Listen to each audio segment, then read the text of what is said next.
Eduardo Iglesias, o único piloto galego que rematou o Rally Dakar 2021, foi recibido este martes no Pazo de San Marcos. O presidente provincial José Tomé felicitou o deportista monfortino pola súa participación na proba e polos seus logros na competición. Iglesias, que conseguiu acabar a proba por segundo ano consecutivo e rematou no posto número 53, contou co apoio da institución provincial nesta competición, celebrada en Arabia Saudita, ao igual que sucedera na primeira participación do piloto.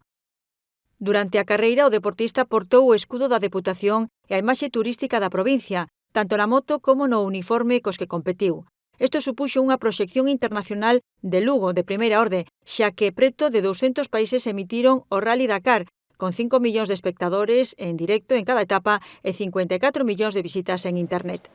Durante a recepción houbo intercambio de agasallos. Eduardo Iglesias, que estivo acompañado polo seu patrocinador Jesús Veloso, entregou ao presidente unha camiseta e unha foto da súa participación no rally.